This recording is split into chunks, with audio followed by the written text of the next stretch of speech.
औरत किसी रिश्ते में तब सबसे ज़्यादा सजग हो जाती है जब उसे यह महसूस होता है कि वह अपनी सहजता खो रही है और हर प्रतिक्रिया सोच समझ कर दे रही है, क्योंकि जहाँ स्वाभाविक होना सुरक्षित न लगे वहाँ संबंध धीरे धीरे मानसिक थकान में बदल जाता है।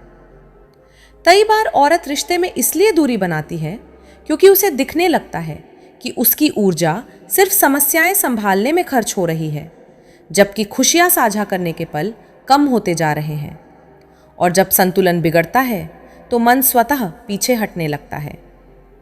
औरत के लिए संबंध तब अस्थिर महसूस होता है जब उसे यह लगे कि वह भविष्य की योजनाओं में शामिल तो है पर निर्णयों में शामिल नहीं, क्योंकि सहभागिता के बिना जुड़ाव अधूरा रह जाता है। कभी कभी औरत रिश्ते में इसलिए शांत हो जाती है क्योंकि वह आंतरिक विश्लेषण कर रही होती है। क्या यह संबंध उसके विकास के साथ चल रहा है या उसे सीमित कर रहा है? और यही विश्लेषण उसके व्यवहार में बदलाव लाता है।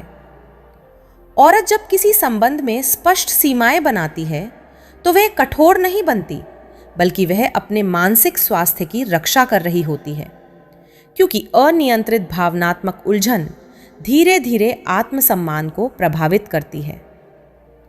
कई बार औरत रिश्ते में इसलिए असंतुलित महसूस करती है क्योंकि संवाद भावनात्मक नहीं तर्क संगत बन जाता है और लगातार तर्क संबंध को विश्लेषण में बदल देते हैं, अनुभव में नहीं। औरत के लिए सम्मान का अर्थ यह भी है कि उसकी उपलब्धियों को प्रतिस्पर्धा की दृष्टि से न देखा जाए, क्योंकि साझेदारी तब स्वस्थ होती है जब दोनों की प्रगति को साझा सफलता माना जाए। कभी कभी औरत रिश्ते में इसलिए कम अपेक्षा रखने लगती है क्योंकि उसने सीखा होता है कि कम अपेक्षा रखने से कम निराशा मिलती है, और यह एक प्रकार का भावनात्मक बचाव तंत्र बन जाता है। औरत जब किसी संबंध में अपनी पहचान को प्राथमिकता देती है तो वह दूरी नहीं बना रही होती, बल्कि यह सुनिश्चित कर रही होती है कि उसका जीवन सिर्फ संबंध पर निर्भर न हो, बल्कि उसके व्यक्तिगत विकास के साथ संतुलित रहे।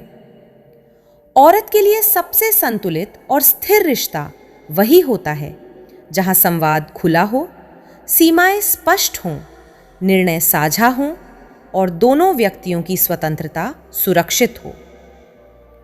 किसी भी औरत के सामने ये दो नाटक कर देना, फिर देखना वो खुद संबंध के लिए तैयार हो जाएगी। पहला नाटक, उदास होकर सिंपैथी जगाओ। मेरी लाइफ में कोई नहीं है जो समझे, तुम्हारे सिवा कोई अपना नहीं। दूसरा नाटक, उसकी तारीफ कर ईगो बूस्ट दो। तुम बहुत स्पेशल हो, तुम्हारी स्माइल में जादू है, तुम्हारे बिना अधूरा हूं।